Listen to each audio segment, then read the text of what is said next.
The real reason you're eating less as you age and how to fix it. Hi folks, this is Charlie Fuller, and here's something most people don't realize. Losing your appetite as you age isn't a matter of discipline. It's not laziness. It's biology. And if you don't understand it, it will quietly chip away at your muscles, your energy, and your independence without you even noticing it. Now, appetite changes as we get older, says Carrie Kreutzer, director of the Master of Science program in Nutrition, Health Span, and Longevity at the USC Leonard Davis School of Gerontology in Los Angeles. It happens to all older adults. It's just a matter of when. Now, I don't bring this up to alarm you. I bring it up because I spent a good chunk of my time kind of confused about it. And I suspect a lot of you have been there also. Now, you're eating less than you used to. Maybe food just doesn't taste quite the same. Maybe you get fuller faster. Maybe you skip meals without even meaning to. And here's the thing.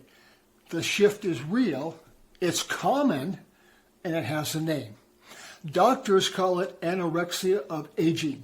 And no, that doesn't mean what most people think. It simply means a natural age-related decline in appetite. Now let me tell you what's driving it, and more importantly, what you can do about it.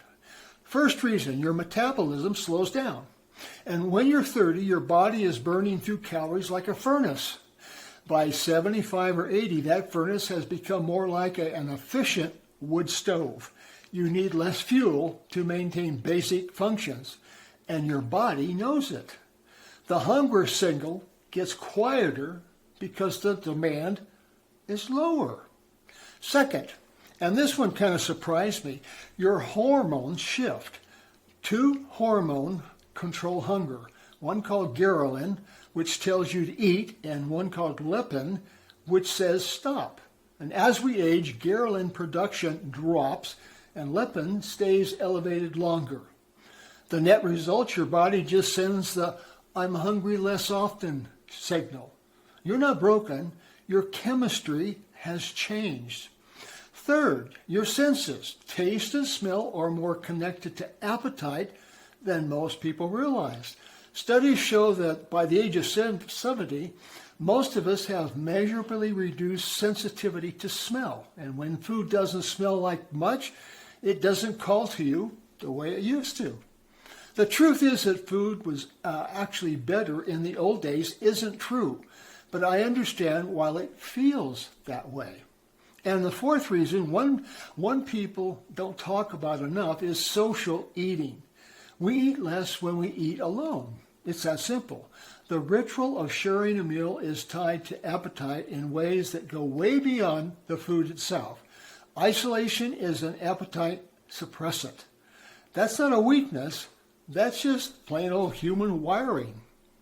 So what's the solution? What do you do? Here's where senior nutrition tips get practical. Eat smaller, more often. If 3 big meals aren't working, try 5 or 6 smaller ones. A handful of almonds, a boiled egg, a piece of fruit. These all count. You don't need a full plate to nourish your body well. Prioritize protein. And let me say that again. Prioritize protein. This is non-negotiable. Muscle loss accelerates in your 70s and 80s, and protein is the one thing that fights it. Eggs, Greek yogurt, salmon, legumes.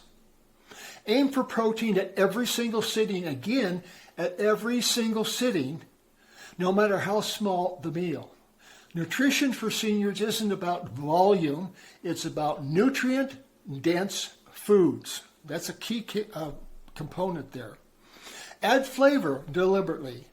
Since taste and smell are duller, fight back with herbs and spices, garlic, turmeric, cumin, and fresh basil. These aren't just flavor, they're actually anti-inflammatory.